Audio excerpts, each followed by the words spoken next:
28 મે 2026 અધિક જયેષ્ઠ સુદ 13 ગુરુ પ્રદોષ વ્રત કથા પૂજા મુહૂર્ત અને મહિમા મંગલાચરણ ઓમ નમઃ શિવાય જય શ્રી મહાદેવ જય માતા પાર્વતી અધિક જયેષ્ઠ માસમાં આવતું ગુરુ પ્રદોષ વ્રત અત્યંત પવિત્ર અને કલ્યાણકારી માનવામાં આવે છે.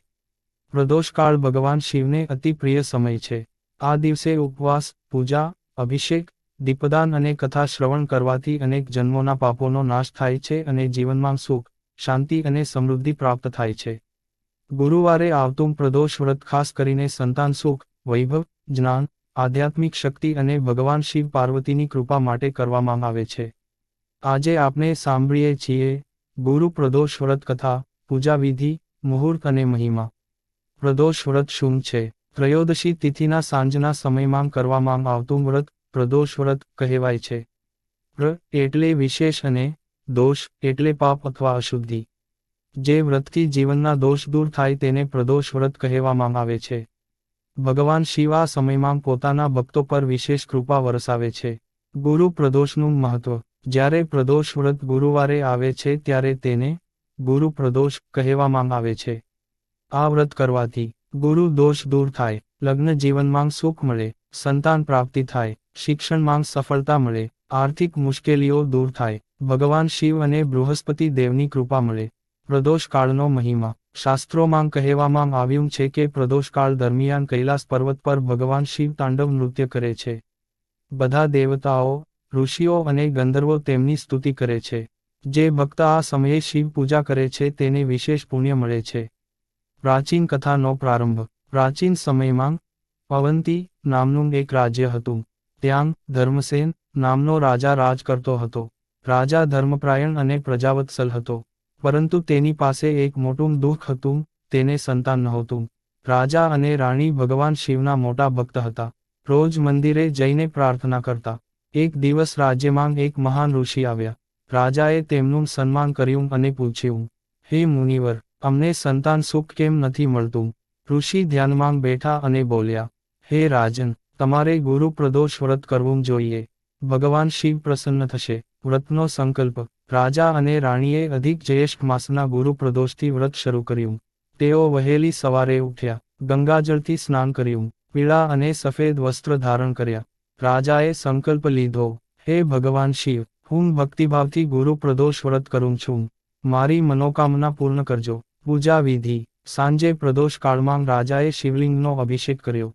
ગંગાજળ, દૂધ, દહીં, ઘી, મધ, ખાંડ થી પંચામૃત અભિષેક કર્યો. પછી બીલીપત્ર અર્પણ કર્યા, ધતુરા ચઢાવ્યા, ચંદન લગાવ્યું, દીવો પ્રગટાવ્યો, ધૂપ અર્પણ કરી અને ઓમ નમઃ શિવાય મંત્રનો જપ કર્યો. ગરીબ બ્રાહ્મણની કથા. તે જ રાજ્યમાં એક ગરીબ બ્રાહ્મણ રહેતો હતો. તે ખૂબ જ ભક્તિમાન હતો, પરંતુ ગરીબીથી પીડાતો હતો. એક દિવસ તેણે રાજાને પ્રદોષ વ્રત કરતા જોયા. તે વિચારવા લાગ્યો, જો રાજા જેવા ધનિક પણ વ્રત કરે છે, તો હું કેમ ન કરું?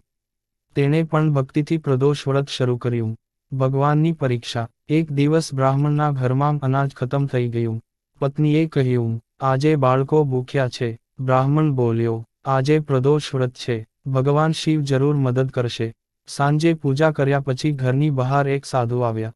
સાધુએ ભિક્ષા માંગી. ઘરમાં થોડું જ અનાજ હતું, છતાં બ્રાહ્મણે બધું સાધુને આપી દીધું. સાધુ પ્રસન્ન થયા. તેઓ સાક્ષાત ભગવાન શિવ હતા. ભગવાન શિવનો આશીર્વાદ. ભગવાન શિવ પોતાના દિવ્ય સ્વરૂપમાં પ્રગટ થયા. બ્રાહ્મણ અને તેની પત્ની આશ્ચર્યમાં પડી ગયા. ભગવાન બોલ્યા, હે ભક્ત, તું ગરીબીમાં પણ દાન કરે છે. હું તારી ભક્તિથી પ્રસન્ન છું. તારા ઘરમાં ક્યારેય અન્નની અછત નહીં રહે. થોડા જ દિવસમાં બ્રાહ્મણના જીવનમાં સુખ અને સમૃદ્ધિ આવી ગઈ. રાજાને સંતાન પ્રાપ્તિ. થોડા મહિનાઓ પછી રાણીને પુત્ર રત્નની પ્રાપ્તિ થઈ. રાજ્યમાં આનંદ છવાઈ ગયો. રાજાએ આખા રાજ્યમાં અન્નદાન અને મહાપ્રસાદ કરાવ્યો. તે બોલ્યો, આ બધું ગુરુ પ્રદોષ વ્રતનું ફળ છે. એક વેપારીની ઘટના. રાજ્યમાં માધવ શેઠ નામનો એક વેપારી હતો. તે ખૂબ ધનિક હતો, પરંતુ અહંકારી હતો.